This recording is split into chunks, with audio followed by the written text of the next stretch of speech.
Welcome to the range. This video is guaranteed to freak someone out, but it's something I've been wanting to try for quite a long time. Over a year ago, I made a prank video talking about how you could put gas in the gas tube of your rifle. Now, the origin of that video was I was asking you guys on Instagram, what's like the gun world equivalent to buying blinker fluid? So like, what's that kind of prank you could play on a friend? Now, obviously this could potentially be a little bit more dangerous, and people definitely made sure to comment about that. So what we're going to do today is we're going to demo exactly the way I described it in the video, and then we'll try to see if we could step it up to see what's going to happen. In this video, we're going to be using the Axis Manufacturing upper, which is a really great upper, as well as also their lower. So I know this is a quality rifle. On top of that, they also have a muzzle brake, which means if a flash is going to happen, it's going to be a bigger flash than usual. But I've been definitely very curious to find out what exactly would happen if you put gas in the gas tube. So there are two types of AR-15s that are popular on the market. One is piston driven and the other one is direct gas impingement. So what that means is that when the gun fires, there's a tube that's on the inside of this rail that goes all the way along, and all the extra gas that's following the bullet goes into that tube and then comes back into the main part of the firearm,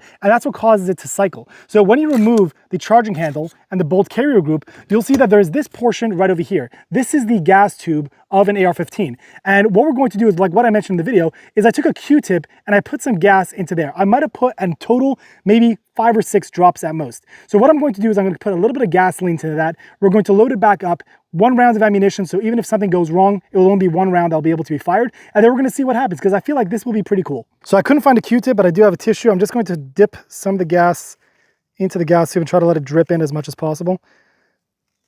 Make sure that's really getting in there. Let me try again and put a little bit more. This is definitely far more than what I was telling to do in the video. So if this doesn't work out, we'll see. And if it does, we'll see what we're able to make happen.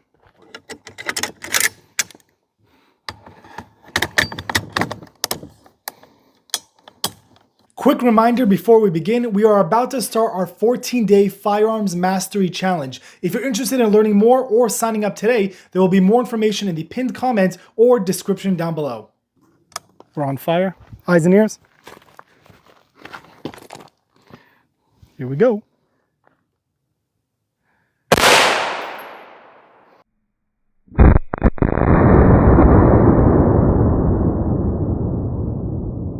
So after reviewing the footage, I didn't notice anything significant happen from that.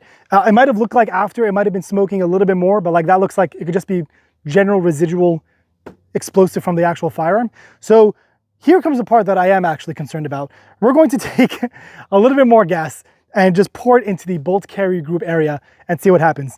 Again, I know this is a quality built rifle. I would imagine, my prediction is that I don't think much is going to happen. I'd be curious to hear what you guys think as well. So let's just pour a little bit more, and then if this doesn't work and doesn't do anything, we'll add just a tad more. So if you're looking to measure in gun guide terms, this is going to be 1 223 casing worth of gasoline. So we're going to pour that into the bolt carrier group area, and we're going to see if it makes any significant difference.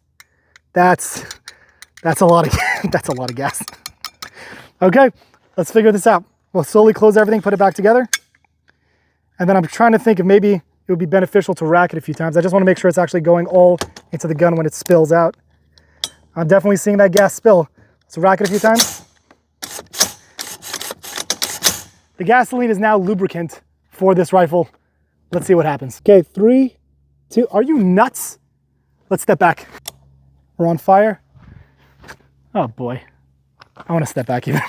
I'm concerned. 3, 2, 1.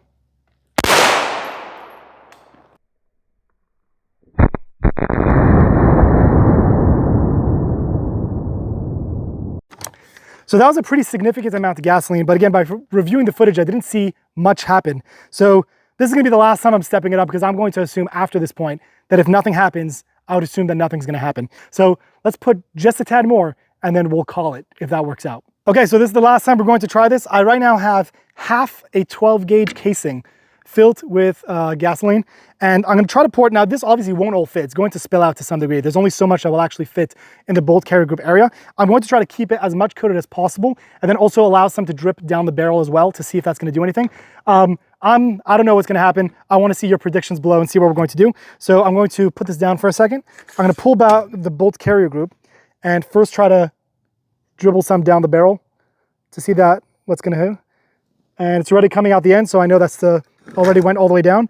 I'm gonna pour some into the main chamber area and let the bolts go forward, okay? So I know this is completely saturated at this point, but again, just for an extra little bit of good measure, while the gun is closed, I'm gonna add a little bit more to the BCG, and I see it dripping out, so which means we're definitely at capacity. There's not much more that we could do. I see gas dripping out of the front of the muzzle brake, and let's see what happens. Okay, we are on fire. Eyes and ears. 3, 2, 1.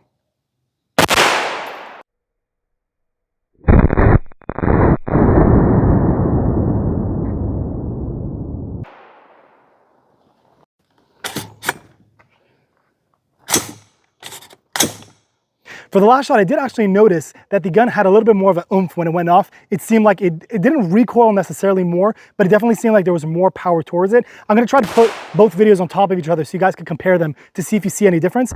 The gun did cycle.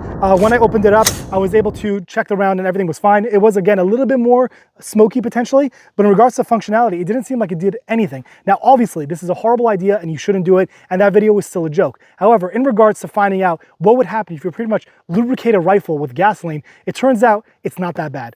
This is Raziel Cohen with ndftraining.com. Thank you for watching.